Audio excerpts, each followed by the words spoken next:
Министерството за здравство остана глуво на барањата на пациентите со ретки болести. Обвинија денеска од нивното здружение и побараа да се измени поразителната одлука за намалување на буџетот за лекување на овие граѓани. Од Националната алијанса за ретки болести тврдат дека буџетот за програмата преку која се набавуваат терапии е намален за околу 6,5 милиони евра во однос на буџетот за оваа програма за минатата година.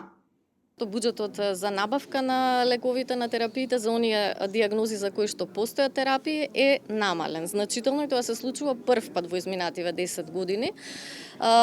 Бевме во преговори и разговори со Комисијата за ретки болести, добивме уверување дека ќе има решенија, се уште чекаме на официјален одговор од страна на министерот за здравство на кој начин ќе биде решено ова. Од 2009 година до вчера имаме 1100 регистрирани пациенти во регистарот за ретки болести.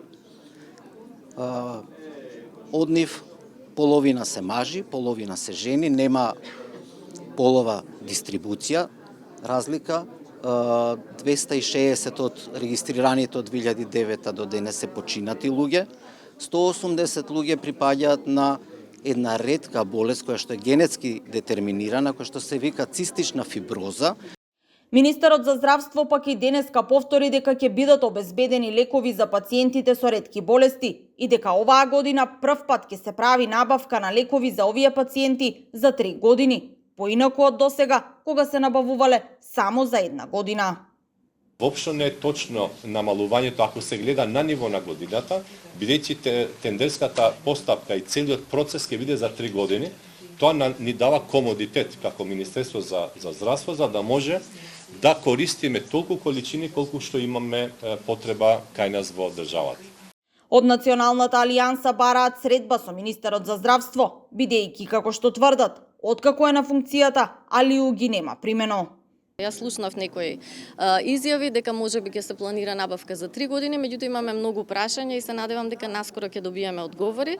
Упатувам апел до министерот да не се плаши да се сретне со нас, бидејќи откако е на функцијата не се сретнал со представници на Алијансата за ретки болести, за да можеме отворено да зборуваме, бидејќи ние сме партнери во процесот, не сме само корисници на програмата и сакаме така да бидеме слушнати и видени. На ова барање Алиу и порача да закажат термин електронски.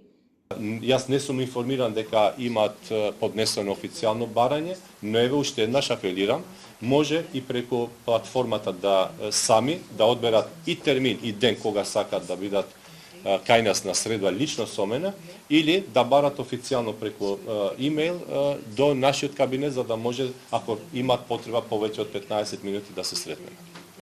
Инаку, денес на одбележувањето на Денот на ретките болести од Алијансата порачаа дека овие пациенти не се диагнози и трошок на државата, туку луѓе кои заслужуваат можности, исто како и останатите лица.